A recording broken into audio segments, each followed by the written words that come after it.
Takže čaute, vítam vás pri mojom ďalšom videu. Dnešné video bude dosť odlišné od tých predošlých, a to z toho dôvodu, že sa ho pokúsim komentovať priamo na mieste, teda pri prehliadke. A potom mi dajte vedieť dolu v komentároch, čo si myslíte o takomto štýle, či je to v pohode raz za čas aj takéto video spraviť. Ja sa aktuálne nachádzam vo vstupnej hale, z ktorej sa dá rovno prejsť do takejto peknej kancelárie. Je vidieť, že už je tu trochu neporiadok, ako keby to tu niekto presúval alebo niečo hľadal. Na stole ešte staré platne Opus, Gejza Dusík, Modrá ruža napríklad, alebo Marika Gombitová, Môj malý príbeh. Na stene ešte pôvodná skrinka s kľúčmi od izieb, ale vidím, že už tam ostal asi iba jeden. Starý nápojový lístok a môžeme vidieť, že ceny sú ešte v slovenských korunách, čo znamená, že hotel musel byť uzavretý ešte niekedy pred rokom 2009. Pokračujeme ďalej cez túto peknú vstupnú halu s touto kamennou stenou a prechádzame asi do najkrajších priestorov z celého hotela. Týmto priestorom je práve tento pekný bar. Úplne zachovali všetko, by som povedal, že ešte na svojich pôvodných miestach. Môžeme sa pozrieť bližšie. Pozrite sa na to, toto sa len tak na urbexoch nevidí. Plná fľaška alkoholu. Táto už je asi prázdna.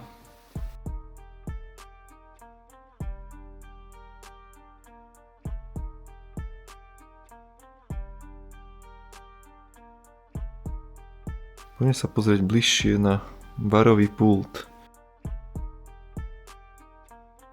Sledujte. Peniaze v opustenej budove. Tak toto je naozaj rarita. Sú to síce slovenské koruny, ale stále sú tu a nikto to neukradol.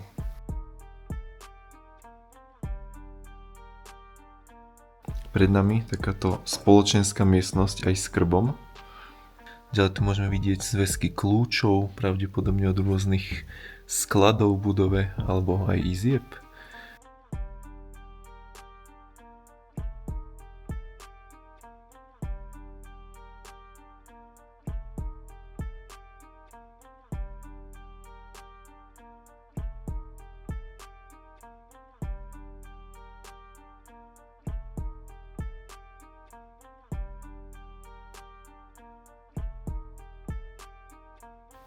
Za barom vidím ešte nejaký malý sklad a je tu kopec fliaž od pív rôznych značiek.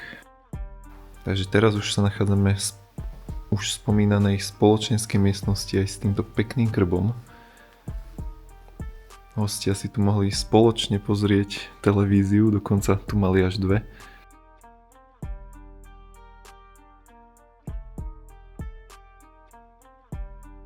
Bar, spoločenská miestnosť, je priamo prepojená aj s jedálňou, ktorá sa nachádza už tu pred nami. Preto musím trošku stlmiť osvetlenie, aby nás niekto náhodou neuvidel zvonku.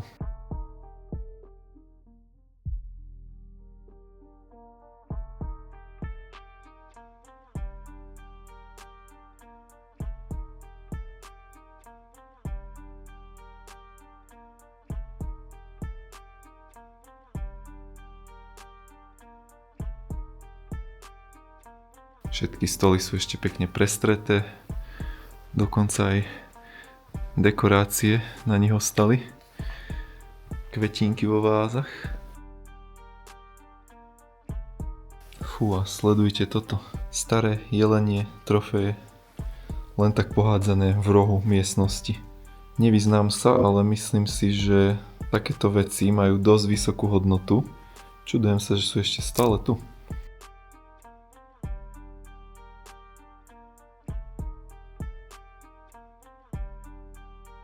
Poďme ďalej na vyššie poschodia. Pred nami to vyzerá na bývalú kuchyňu. Presne tak, nemýlil som sa, nápis nám to potvrdzuje. Dvere číslo 18. Spotrebiče tu ostali. Dokonca aj nejaké staré suroviny, alebo skôr koreniny na varenie.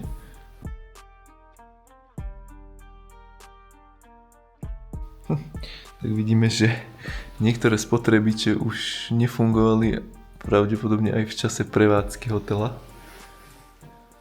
Tu si ešte nejaká bývalá kuchárka zabudla šiltovku. A pokračujeme ďalej. Toto vyzerá na nejaký kuchynský sklad. Opäť môžeme vidieť zachovalé kuchynské vybavenie, taniere, poháre, čajníky.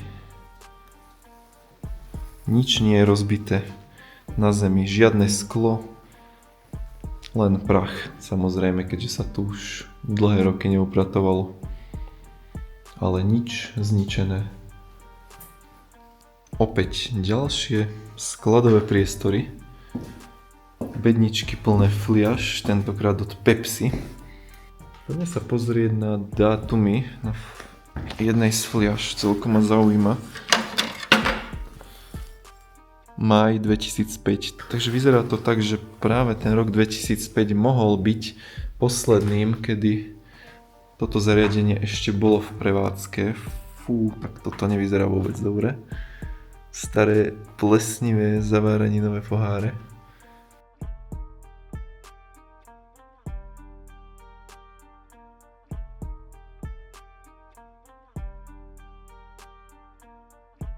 Takže vošli sme do nejakej malej kuchynky, že by nejaká pre zamestnancov? Možno, ale táto kasa a na nej staré rádio značky Saturn.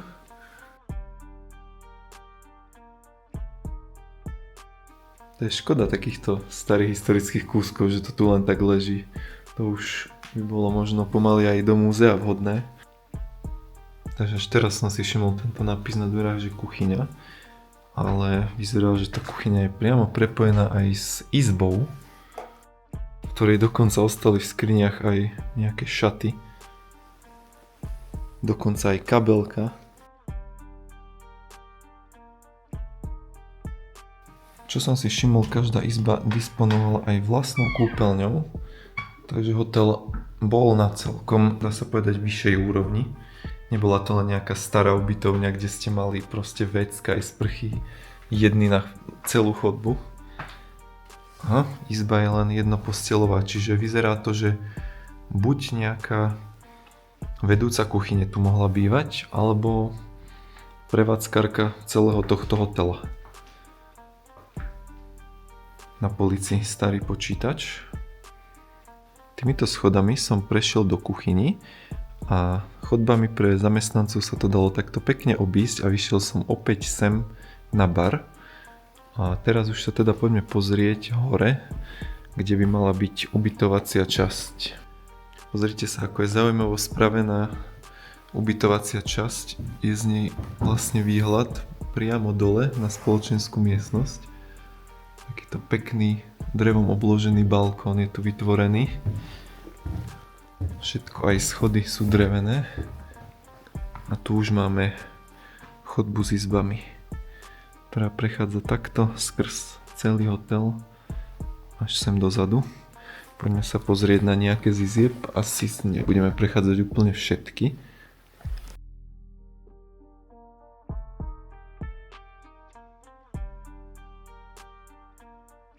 Takže hotel je naozaj ešte v peknom stave a dal by sa určite ešte zachrániť a znovu sprevádzkovať. Takže vstúpili sme do prvej izby pre hostí. Vyzerá to na dvojložkovú.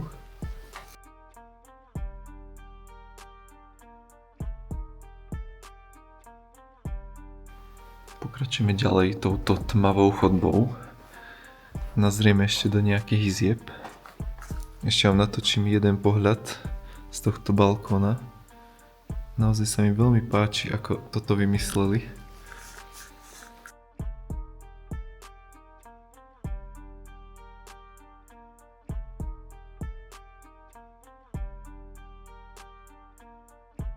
Poďme sa pozrieť úplne do poslednej izby na tejto chodbe.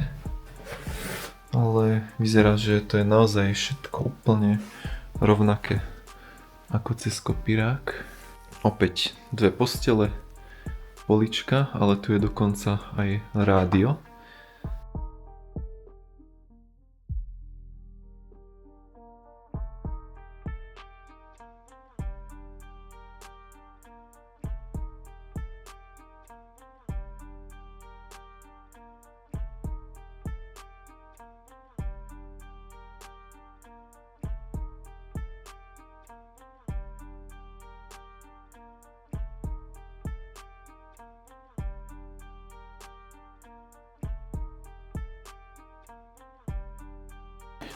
Vedľa kuchyni som si všimol ešte dvoje dvere.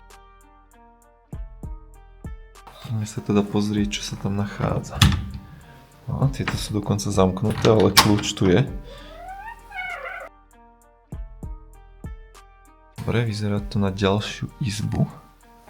Ale táto izba je trošku iná. Je väčšia a vyzerá to teda na nejaký skôr rodinný apartmán. Dokonca tu mali na izbe aj vlastnú kuchynku, aj s barom.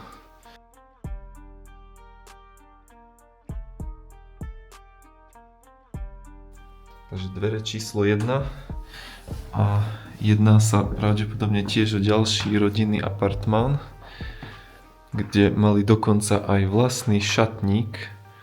To som teda v žiadnej inej izbe nevidel. Ale to je samozrejme už opäť prázdne. No a samotná izba opäť s 3 posteľami. Mali dokonca aj takéto červené kreslo. A v rohu miestnosti opäť kuchynka aj s barom.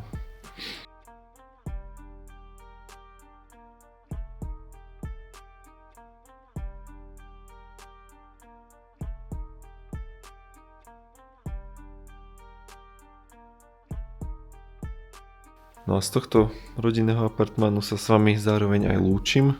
Ak sa vám toto video páčilo, určite zanechajte like. Pokiaľ ste tu noví, tak sa prihláste aj na odber. A nezabudnite mi napísať dolu do komentárov, čo si myslíte o tomto štýle komentovania videí. Majte sa pekne a vidíme sa pri ďalšom opustenom mieste. Čaute.